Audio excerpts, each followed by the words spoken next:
Hello and welcome to the Transcend and Succeed show. I'm your guest host, Megan North. I would like to thank our wonderful sponsors of the show, Quantum Awakening, Voyage of Transcendence, myself, and our lovely guest who paid to be featured on the show today. Talking about our lovely guest, today I'm joined by someone who is only new in my life, but I know will be connected forever. She understands the power of a story and how stories can engage an audience and shift a room. Her energy and presence is absolutely beautiful, and I'm so thrilled that she's sharing her story with us today. Monica Rosenfeld is one of Australia's leading educators and speakers on the topic of communication and storytelling, and she's the co-founder of the Global Story Stir Global. Along with her husband, she created a unique event concept called Stories That Stir in early 2022, after working for 25 years in the media industry as both a TV producer and the owner of her award-winning PR agency. In her PR business, she helped thousands of people communicate their story to an audience of millions. Stories That Stir events are designed to break down barriers, stir conversation, and inspire positive change.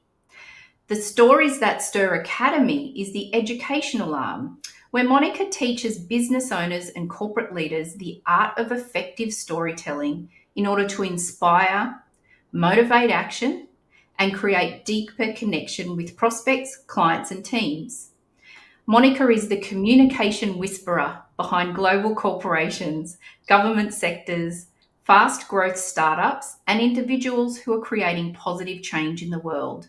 She is on a mission to unleash the often underused storytelling superpower of leaders, sales teams, executives, and business owners to help them achieve incredible success.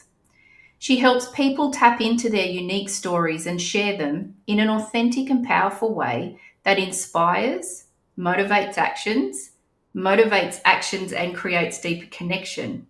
So, welcome to the show, Monica. I've been really looking forward to our conversation today. Yes, me too. Thank you. How does it feel when I read out all of those amazing things that you've already achieved? Oh, I'm just like, there's so much more to do. Let's go. Let's go. That's a great answer. I love that. So, when you were a little girl, do you remember being a storyteller? Is this something that has grown from something that you used to do as a child? Well, interesting you mentioned that, Megan, because when I was a child, I was in kindergarten. I remember being one of the very first children to be able to read. And that's quite special because in kindergarten, kids don't generally read. And look, I wasn't reading George Orwell by any means, but like, I would pick up a book and be like, Spot the dog or whatever. But I do remember one day my kindergarten teacher bringing my mum inside when she came to pick me up one day to show her really excitedly that I could read, like, so to speak. And, from the minute I could read, I was just an absolute bookworm. It was like decoding books had opened something up in me.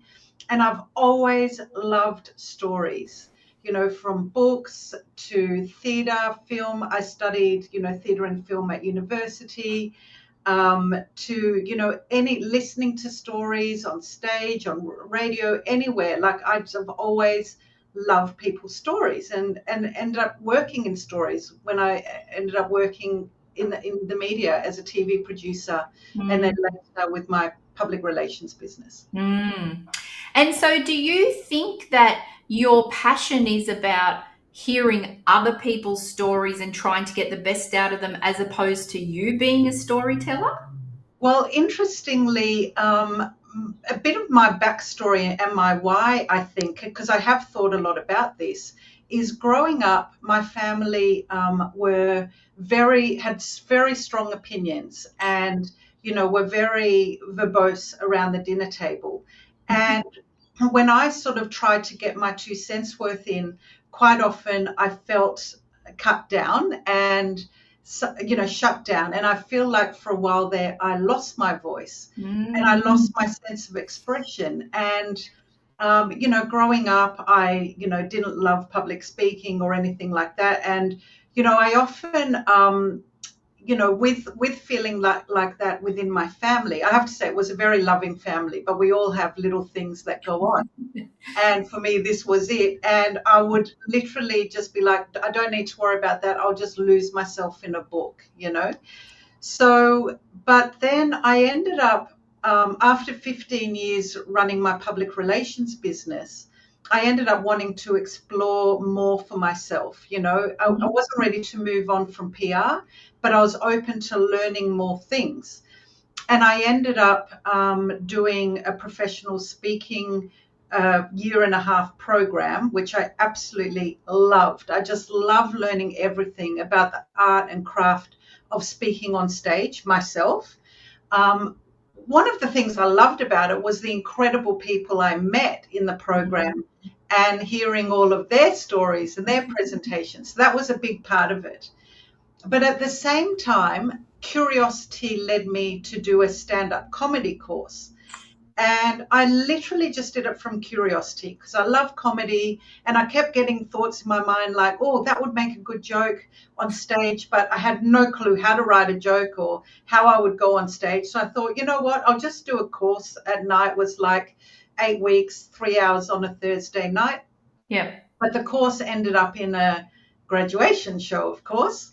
Ah. And, I've never been so nervous in my whole entire life.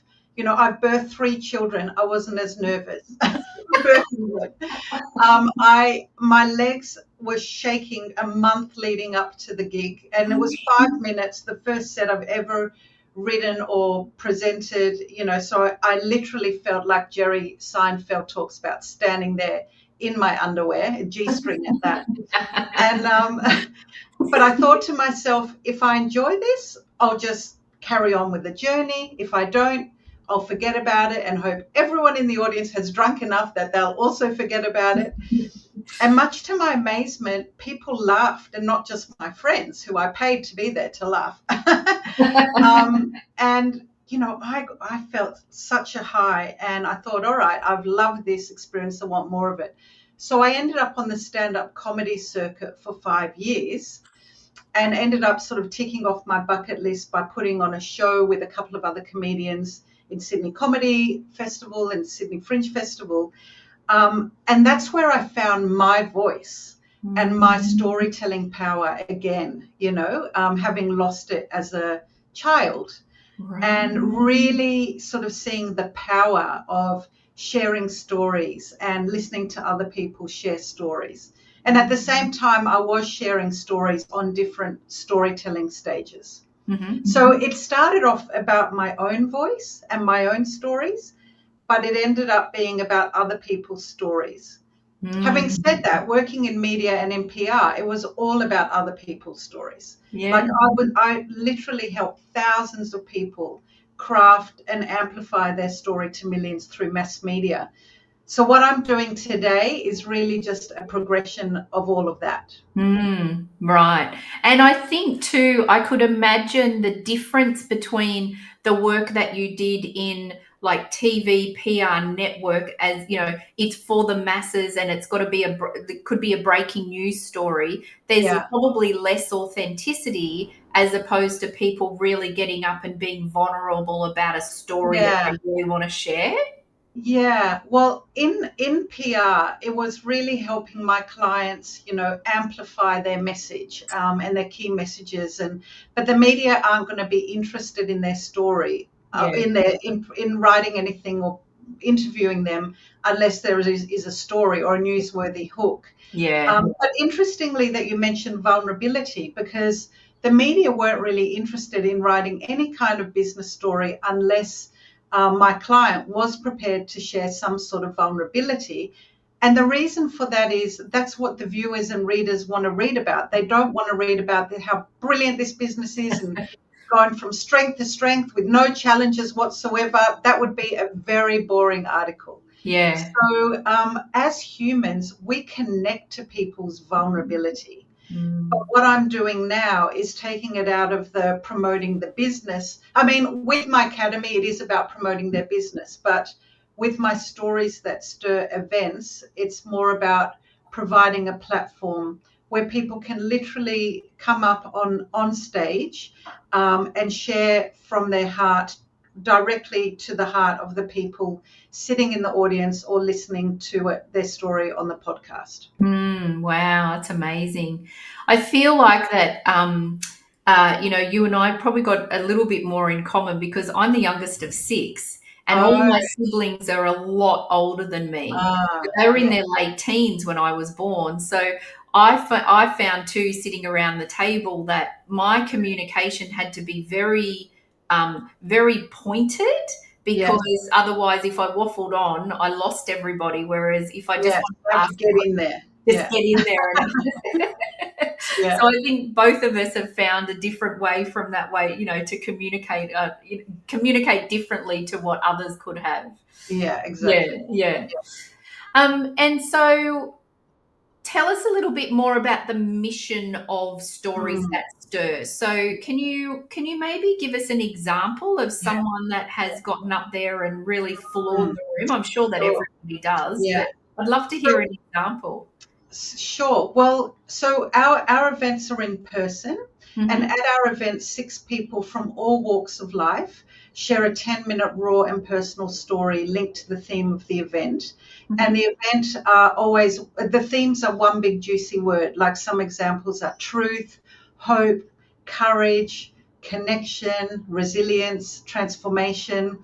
And people get on stage literally because they have a story that they want to release, that they want to just get off their chest in a way and share, either because they have a message to share or it's just something they've been through that they want to share.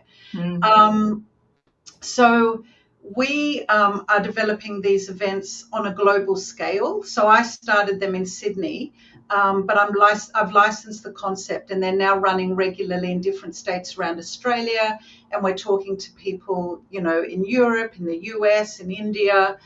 And the mission of Stories That Stir is facilitating human connection and healing through storytelling. Mm. So it's a twofold healing. So Mm. from the one hand, we have the storyteller, and when the storyteller goes through that process of crafting their story with my support and then learning it off by heart. I mean, they do go on stage with notes if they need to. Mhm. It's not like TEDx where you have to rehearse for 6 months and then you stand there like an owl in headlights, scared to breathe when you're in that ring. I never want it to be like that because it's really just raw and personal. So Mm. people get on stage and they release this story, and quite often they are sharing vulnerability, but from a position of power. Mm. And in doing that, they experience a really significant energy shift and a healing. And this completely surprised me. Like, I knew that the events would be wonderful for the audience. I did not realize how impactful they will be for the storyteller. But we've now had over 250 storytellers on our platform, and I've had so many let me know the massive impact it has made on their life. So I'll give you an example. We had a beautiful woman share a story at the Outback Spiritual Festival in Broken Hill here in New South Wales, Australia. And she shared the story, a very raw and personal story about her psychosis that she went through when giving birth to her son 4 years prior. Now, she'd never shared this story in public. Her family were there in the audience and were hearing some things for the very first time. And there were some tears, as she shared, but the whole audience held her in their heart. And I set the space up as a very safe space. And the next day, she said to me, Monica, I have spent thousands on psychiatrists and psychologists, and today I feel lighter than I felt since in 4 years. She just couldn't believe it. Yeah. And then I'm still in touch with her, and months on, she's told me that her connection with her son is deeper than ever. So I've got goosebumps. Yeah, That's just same. one amazing example. Another example is a woman who shared a story, something about defying something her dad wanted her to do, which she didn't believe in. And she sent me an email saying, every time I listen to my story on the podcast, I feel like my sorrow turns to courage. So, but I also want to point out it's not all sad stories. They're all kinds of stories. We've got funny stories, sexy stories, surprising stories, and some very sad and deeply touching stories. Yeah. But at the events, I'm very careful to curate the event and manage the energy in the room. So if we have a very sad story, I follow it by a funny one to release the tension. Yeah. And then from from the audience point of view, the feedback that I get are two main things. One, they feel less alone in their own life struggles because they're like, oh, I'm not the only one that feels like that. Oh, someone else is going through that. So that, and two, they have more empathy for what others are going through because we are humanizing people or groups of people. It's a woman got on our stage and came out as non-binary, but in it she came out with her story. So anyone in that audience who was like, oh, these people, they're crazy or whatever, they could no longer be these people because they were listening to a human share her personal experience. So we've had a boat person, an Iranian boat person, share his harrowing story of like being on a boat trying to come to Australia and being turned away. And, we've had lots of, people from all walks of life, old people, young people, every color, every religion, every belief system, because it's not about sharing your opinion. It's about sharing your raw and personal experience. And when we listen to that with an open mind and an open heart, we can't help but feel empathy and connected to humanity. And that's what it's all about. Oh, I love that. And I can imagine, the people having the healings by telling their story because they're in a safe environment, so they Yeah. know that they're going to be held. Mm, They are finally voicing to yes. others, but then they've also got this beautiful captive audience who are holding the space, but also aren't interrupting, aren't asking questions. They're Mm, just simply present and listening to what they say exactly. as well. Yeah. Yeah. Oh, and they, sometimes some people have told me as an audience member, they just feel like they're having this really deep conversation that they don't have to do anything. All they have to do is listen. And I've had another person tell me that it's the only 3 hours in the month that she doesn't feel compelled to grab her mobile phone. So she loves it because she can leave all her stress behind and just lean in and listen without worrying about her own life. Yeah, yeah. And I also think then from an audience perspective too, it really confirms that, we hear this all the time, but everyone's got something going on in Oh, their yes. life, right? Yes. So it's But that opening up and mm, acceptance and empathy and really listening yeah, to people. And I think I could imagine the people that attend these events would then start to probably be a bit more open and empathetic on the outside too, oh, because totally. you start to go, well, why Yes, is that person really angry? yes, Normally they're yes. not. Something must be going on. Yes, and what I'm doing, attempting to do, is role model how I would love to see people express in the world, you know. So, and I've got another example of a former employee of mine from the PR agency couldn't come that night, but my husband shared a vulnerable story. We sent her the video.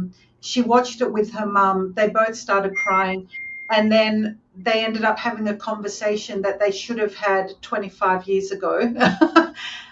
It just opened up their own courage to connect on a deeper level, and they had a massive healing in that. So yeah, Oh my gosh, like yeah, you're giving um people opportunities to just continue to just heal and grow on so many different levels. yes, yes. Yeah, And that's why I'm so passionate about spreading this as far and wide as possible. yeah, It's and but I can't do it alone. This is yeah, about the collective. You know, this is yeah. about the souls who really resonate with what I'm doing, sort of coming forward and saying, like, how can I be part of it? How can I bring this to my community?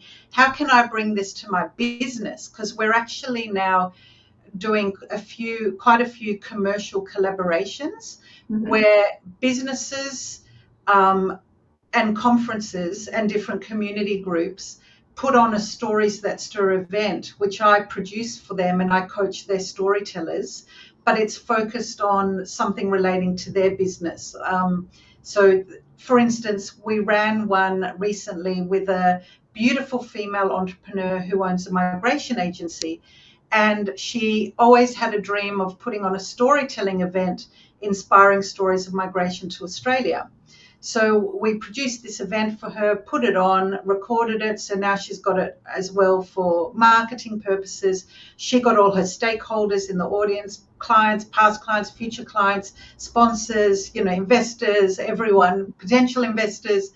And she absolutely loved it. Like she said, it's the best marketing they've ever done. Mm, Um, and so I'm very excited about bringing this to businesses, conferences, community groups, and the general public yeah, through our community events. yeah, yeah. Wow. Okay. Oh, there's still so much to unpack and talk about. I think we'll just take this moment just to take a break and we'll hear from our sponsors. Uh-huh. And then when we come back, I know that you've got an offer for the audience, so we'll talk about that.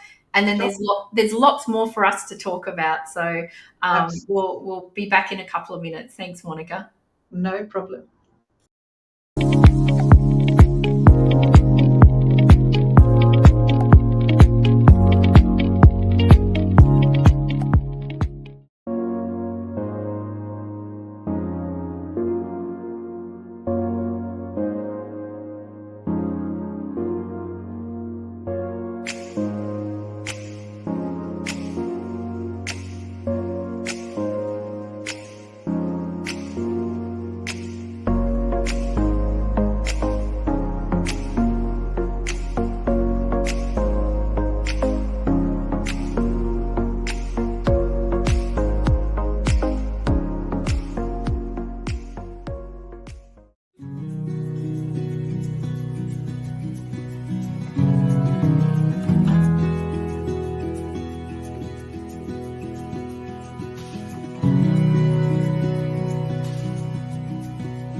Welcome back, everybody. I'm just noticing that those ads were, the music was running differently to the ad. So, anyway, hopefully it'll fix itself up. So, I'm joined by Monica Rosenfeld, and we're talking about stories that stir. So, Monica, you mentioned that if someone wanted to book in with you, you're offering a free 30-minute chat. Yes. Yep. Okay. Yes. So I run masterclasses and one-on-one coaching online and in person if you happen to live in Sydney. Called did I say Unleash Your Storytelling Superpower? So that's the coaching that I run. Mm-hmm. And the people who sort of pick up this coaching are typically either business owners, corporate leaders, or just individuals who want to get clarity on a story. Mm-hmm. So, for instance, as a business owner, you know that you need to create emotional connection with people in order for them to listen to what you have to say. Mm-hmm. And that's what I say. Nobody cares what you have to say until they feel emotionally connected with you. Yeah. And the fastest and most effective way of creating that connection is by you sharing some of yourself through your personal story. So I absolutely love working with people who want to be showing up more authentically in their business and bringing their humanness to their business. Mm-hmm. For example, some places that you might want to put your story are LinkedIn. Like LinkedIn, when I look at LinkedIn profiles, I just see so much of, oh, this is my experience, so it reads like a resume, or this is what I offer. But I know nothing of the person and I am not emotionally connected to them. So I just move on. Whereas if I happen to stumble across a story, firstly, I'm amazed because, oh, someone's written something of their story. And then I'm like, wow, like I get this person. I feel like I'm in their world and I'm so much more emotionally connected. So the same goes for websites. So often you've got our story on the website and then there's no story. Like it might be their mission, but that's not your story. And then, social media, like as everyone knows, nowadays you have to be engaging with people really quickly and authentically in order to get people to connect with you. Yeah. So and inspiring your team and onboarding new team members, the list goes on and on in the applications on how you would use this story in business. So I absolutely love helping business owners unleash their storytelling superpower, because when they start working with me, typically they describe that they come to me with a big mess in their head. They've got lots of life experiences, some massive traumas, some amazing experiences, some joy, some pain, everything in between. Yeah. How on earth are they going to turn that into a tight story that they can use to inspire, motivate action, and create deeper connection with prospects, clients, and team members? And by the time they finish with my coaching, they are like, okay, the main words that they say to describe how they feel is relief, empowered, like they have clarity and excitement to share and create that emotional connection with others. And it's beautiful work, which I literally love doing. And yeah, so I have this offer where even if you just feel a little bit curious listening to this and you just want to have a chat about anything relating to you and your story and what it could look like, or ask any questions around storytelling or the power of storytelling or your story, I would just love to chat with you and see where that may lead for you. Fantastic. Thank you. That's very generous of you. So thank you very much for that. So the QR code is on there and that takes you straight to Monica's diary, and you can book in a 30-minute chat with her. Thank you very much. Pleasure. So I talked about this in the intro and then you did touch on it, but you've got the Stories That Stir Academy. So can you tell us a little bit more about that? Yeah, sure. So once we got the Stories That Stir community events rolling and everything, I knew that I wanted to bring the power of storytelling to the business world, because I've worked with business owners for a quarter of a century, Mm, in media, running my PR agency, and I know how important storytelling is. mm, But I also know that so many business owners struggle to share their story because they don't have clarity on what to share, how to share it, and so they either end up not sharing it at all, or they overshare and see eyes rolling and vow to never share again. Or, and this is most common, they suffer from what I call storytelling imposter syndrome, where they think they don't have a story. They mm. think they're boring and there's nothing interesting to share, which can I say is complete BS. I don't know if I'm allowed to say that in America, but I know Aussies don't mind. Um, and hopefully you know what it stands for. So essentially, yeah, we all have stories, and I'm there to help people in business, whether it's small business owners or corporate leaders or just professionals within the corporate world who want to learn the art of storytelling, to help them, tease out their story. And I have a whole process that I take people through. And a lot of that process is done by me leading you out of this headspace where all of our thoughts happen and into your heart space. And that's where the power of storytelling lies, because storytelling actually bypasses our headspace and gets us into our heart space. And the headspace is the enemy of all marketers, because we can rationalize our way out of any purchase. But when you get straight into their heart space by sharing a story, that's where people are feeling, their intuition and feeling their emotions and empathy and bonding. And you become much more persuasive when you can access people's heart space. And I know Mm, you're all doing wonderful things, so that's okay to mm. be persuasive. Yeah.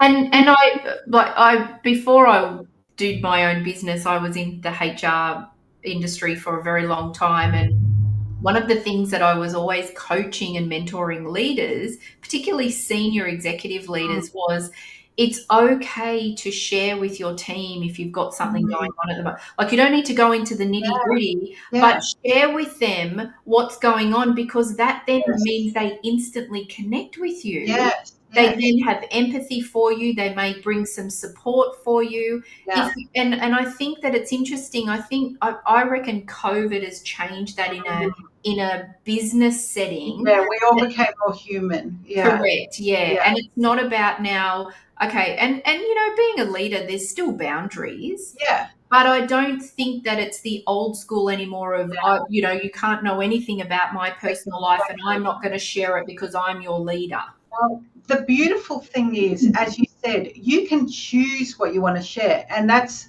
a big part of what I take my clients through is a story mining process where we literally dig for the gold. So So story mining as in like chip, as right, in okay. we dig through past experiences, Ah, we bring up significant events, but then we choose what we want to share in a business sense, and it normally links to the why of, either the business or the why of the corporate leader wanting to influence or get buy-in from their team. mhm.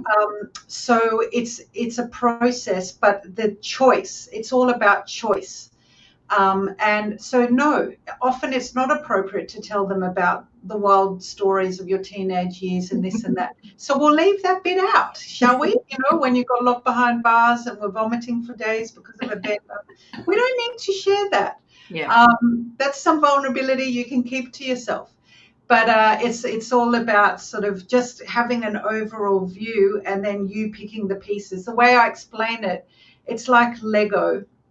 If you want to build a lovely Lego house with 20 bricks, you don't want to start with 25 bricks. You want to start with 75 or 100 and then choose the bricks that you want to make this perfect Lego house that's going to have everyone going, oh, wow, look at that house. I want to go in that house. I want to connect with that house. So that's what it's all about. Yeah, yeah.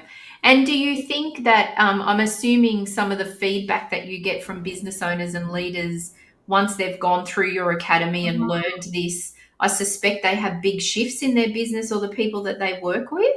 Yeah, I had someone do my coaching who was going for a big business pitch the next day.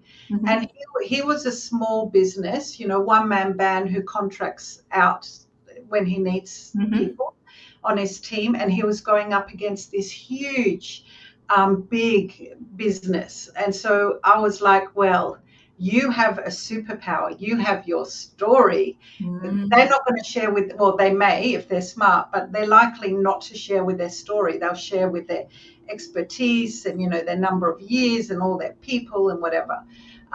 So we really unpacked and got his story really tight. And he Mm. went in with his story and boom, he got the business. And it was a big piece of business at that. Wow. Yeah. Yeah, yeah, that's amazing. Because yeah, it just fundamentally comes back to as humans, we just want to feel connected to people. Yeah, we buy from people we like, connect to, and trust. Yeah. And running my PR agency, it was very typical that I would have a potential client call me, and they were calling 3 to 5 other PR agencies. Mm-hmm. And we all do the same thing at the end of the day. We're all Yeah. offering exactly the same thing. But I always shared my story. And the key story I used to share was that I used to work at a top rating TV program. And that's where I learned how not to do PR. And that's why I saw an opportunity with all these business owners wanting free PR, free publicity on primetime TV, but having no clue how to go about pitching a story to me. And so I really saw that so I actually, in my training, my clients come out with 3 stories: a longer version, which they can use in any kind of presentation; a medium version, which is perfect for LinkedIn, website, social reels, and things like that; and then a 90-second version, which is for new business calls or like networking events. Those events where one by one people stand up and they're like, "Hi, I'm an accountant, I do your tax." It's like ho hum. Yeah. But imagine this accountant got up and said, "Hi, 10 years ago, I had a life change. I was inspired to go on this trek. And when I was on the top of the mountain, I had an epiphany. I love accounting and I love numbers and books, and I just want to help people. So I went from the mountain to the book tax, and I want to help you do your tax." We're going to remember that person. But Yeah. something to mention is you don't need to be climbing Everest. You don't need to be eaten by sharks to have an interesting story. Everyone has an interesting story because everyone has transitional points in their life. Yeah. And at every single transitional point, there is a story Mm. opportunity. And Yeah. that's what I teach in my Yeah. coaching. I love that. I'm part of a networking group, and so when we get up and do a 40-second pitch, but I always start with Megan's mindful moment. Uh-huh. And Oh, I so I love. say like the power of the pause, or take Yeah. a breath, or I share or A teach little them tip. something first, and Yeah. then I say, "Hi everyone, I'm Megan North," and often people come to me and say, "That was so good because you had me straight away," instead of Yeah. just going, "Hi, I'm Megan," Yeah. Yeah. Yeah. Oh, So that's awesome. I try to do something a little bit different. Yeah. Well, that I congratulate you on that. And we need to stand out, Stand like out. that in some way. So whether it's tips or storytelling, we need to find a way to get that cut through and that authenticity. Yeah. And with my coaching, I do a lot of it online. I work with people from all Mhm. over the world, and obviously in person as well. Great. Okay. That's really good. I've got your QR code up there for your website as well. And Great. so look, you touched on this before, but I'd love to unpack this a little bit more because this really fascinates me. Is that, what do you say to people who say, my life's boring, I don't really have a story? Yeah. Do Yeah. you think that that's coming from them from um, I don't think I'm very important or my life's not very important, or do you think it's something else? I think a lot of the times they're comparing themselves to dramatic stories. Right. You know, Okay. like they're like, okay, I haven't climbed Everest. I wasn't raised by wolves. Like, and so they're like, I'm just an ordinary person who grew up in a loving family, potentially. I'm assuming if they think that they don't have usually people who didn't grow up in a loving family know they have a story. They may not want to share that story, but Yeah. so they, like me, for example, like I grew up in a loving family in middle class Sydney. I, have been offered every opportunity, married the love of my life, like have 3 lovely children. So if you look at my life, I could say it's pretty boring. I mean, pleasantly boring, but Yeah. I have plenty of stories that I can and do share. And the reason I do, it goes back to what I was saying before. One of the things I do when I do coaching with people and training, I get them to think about, I take them out of their head into their heart with an exercise, a relaxation exercise. And then I give them a few minutes to write on a piece of paper things that have shaped me from 0 till now. Anything. It can be absolutely anything. And then they start writing and writing madly, writing, even if they think they've got no story and that they're boring, So for me, some of the things that I wrote was like, I grew up in an opinionated family, struggled to find my voice, was one of the first in kindergarten to read, went backpacking, I had a whole list. And all the things that kind of shaped me, I was, I had a sibling that, like all the things. And then I say, if you look at all those transitional points, there's a story around every single one of them, because anywhere that you've had a transition in your life, there's a story around that. And that's how we can get multiple stories depending on what our intention is. You might want to persuade your children to put on their shoes in the morning. You could have a story around that, or for your partner to go somewhere interesting on a holiday, or for your boss to try something new, or for your employees to get on board with this project. So there's more than one story. We've all got plenty. And when I do my training, we do focus on one key story, but what I teach is how to find the other stories, and I give a formula and a storytelling mind map for how to take any story and craft your story around that. And I teach all about the universal story structure to keep people engaged. There's a lot that I sort of unpack in my training. And is that's in the academy? That's through the academy? So that's all in the academy. So if you go to on my website, there is in the menu tab, I've got academy there, and it's got a bit about that. And right. Okay. Yeah. And so that way then that, if someone's got, say, 10 really powerful stories, you teach them how to craft it with just one, but then they can use that formula and that structure to use that with their others. Exactly. Right. I also talk a lot about the psychology and physiology of storytelling.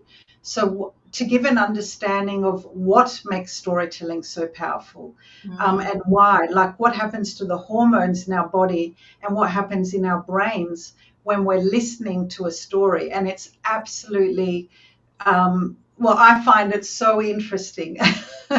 But there, plenty of neuroscientists have done research on this so I'm really grateful to them, because I don't need to be wiring people up to electrodes, which I know nothing about. I can just read the research, and the scientists show it basically what they demonstrate is the scientific reason behind why we feel connected when we're leaning in and listening to someone's personal story. Right. Because, they really share, what's happening in the brain and in the body to create that connection. Right. Okay. Is there one little thing that you can share with us? Yeah, absolutely. So there's a new neuroscientist called Yuri Hassan. And what he did was he got someone to share some facts about, a topic, and then a bit of his personal story. And then he got people in the room that were interested in this topic, and he put electrodes on the brains of the audience members and the storyteller and the presenter. So the presenter started with some facts and figures on this topic, And, people were listening, some were thinking about their dinner that night, whatever, but everyone's brainwaves were individual. And then the presenter started sharing his personal story, and very, very quickly, everyone's brainwaves started to synchronize. So the audience members' brains synchronized with the storyteller brain, and the audience members' brains were synchronizing with each other. So very quickly, everyone's brainwaves were synchronized. And I totally get that, because when in my stories that stir events, I can feel that synchronization happening, because you can literally feel the connection. Like it's like an invisible buzz that you can tap into, and you're feeling everyone's energy like just connected. And that's why I call my training Unleash Your Storytelling Superpower. It is a superpower that most people, one, are not aware of, and two, are not using to their advantage in life and in business. Mm. So, Mm. And do you think that, because you and I have trained through the same speaking yes. organisation, so we've both been through the same training. But funnily enough, we didn't know that until we've just recently met. Yeah. Um, but one of the stats that I learned through that process was that people are more scared of public speaking than Yeah. they are about dying, which to me Yeah. is like, I know. When you're a speaker and all you want to do is be on a stage, it's quite hard to fathom that. I know, like I can't even imagine that. So do you think that that I feel like social media has probably put a bit of a dampener too on how people share what's going Mm, on, because it's then, people will share something and it blasts about everywhere. I don't know. It's quite interesting in the sense of, I think some people are scared to just share their story because mm, they've never spoken about it before. But I yeah. also think that from a social media point of view, I think that there could be that fear of judgment. Yeah, potentially. And what I like to say to people is, it's never about you. Yeah, It's about the audience. It's about why you're doing this. If you're doing it to up yourself and it's for your ego, probably better to stay off the camera or the stage. yeah, But if you're doing it because you want to add value to people in some way, if you want to connect with them because you want to help them, or help them, it's always about helping someone else yeah, rather than the focus on you. And I had this a lot in PR. I had business owners say, I don't really want to be in the press. It's not about me. It's not about my story. And I would be like, well, don't, it's not about you. It's about all the people that you can help by connecting with them so that they can benefit from what you offer. yeah, yeah, So yeah, that's what I would say to people. yeah, And look, you'll still get a percentage of the population who'll say, absolutely not, never, ever, ever. I will never force anyone to share their story. Like yeah, and particularly at my events, no one is going to be forced. Most people who share at my events volunteer. We've got an application form on our website, and I'm inundated with people wanting to share their story. yeah, yeah, yeah. I remember when the person that we trained with said, "It's not about you on stage; it's about the audience." And I remember having this moment of like, "Hang on a minute," and then went, "Oh!" It almost gave me permission to go, "Oh, it's really not about me; it's what can I Yeah, you give to can the take. audience." And I know I had that same feeling, and then I observed it, because when someone else is on stage, I don't, not that I don't care about them, but it's not about them, it's about me in the Yeah, audience. Like I'm there to listen and learn. I'm not focused on them and them stuttering in the first word and them thinking they sound stupid or whatever. So I could, like you probably did, I sort of observed that and went, it really isn't about me as the storyteller, the speaker. It's yeah. all about the audience. It is about, yeah. I love that. Yeah. So Can you believe that we've actually only got a couple of minutes left? Ah, I know, I time goes so fast. think we could keep going. I think we could keep going. But I'd love to ask you the same question that I ask all of my beautiful Yes. that I have on here. So can you share with us what's your favorite quote and why is it so important to you? I love this question because there's a quote that changed my life and changed the way I work. When I closed my PR agency to focus on this life mission that I'm on now with Stories That Stir. So I saw this quote that said, if you chase butterflies, you'll never catch them, but create a beautiful garden and they'll come land on the garden. And in closing my agency, which I ran in very masculine energy, and Stories That Stir, which I've really been learning to go with the flow and really trust the universe and all that stuff. That quote changed my life because I thought if I just focus on the beautiful garden being my internal state, which is the only thing I really have any control over, and creating the most beautiful events and the best training and just everything that I do it to the best of my ability to give the best experience to the audience members, the clients, whatever it might be, then I don't have to chase, and I haven't had to chase at all. I have barely asked anyone to do anything. The people that have brought Stories That Stir to their location, they've all come to me. I don't do a lot of promoting of my coaching. Most people come to me. It's unbelievable how it works. And so that quote is on my wall, and I live by it. I swear by it. It just works. Just focus on that beautiful garden and not pushing, efforting, chasing, but just trusting, surrendering, listening to my intuition, staying centered, and taking inspired action. And that's my new business plan. The accountant might not like that. Inspired action. Sorry, accountant. For him, I'll have a few bullet points. So I'll have an intention to do, and I call them intentions, not goals. Yeah. I've changed my language about how I work and Yeah. changed my whole energy around it. And I've never been so happy, even though life has never been so uncertain. That's beautiful. I love that. I love that.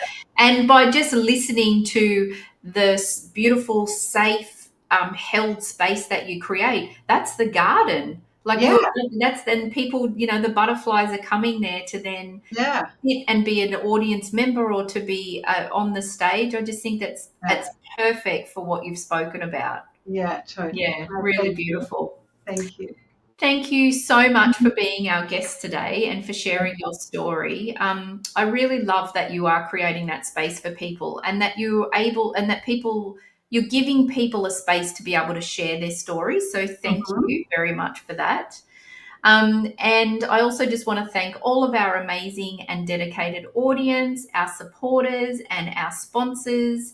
And I hope that you all have an amazing and beautiful weekend. And I look forward to seeing you all next week. Thank you again, Monica.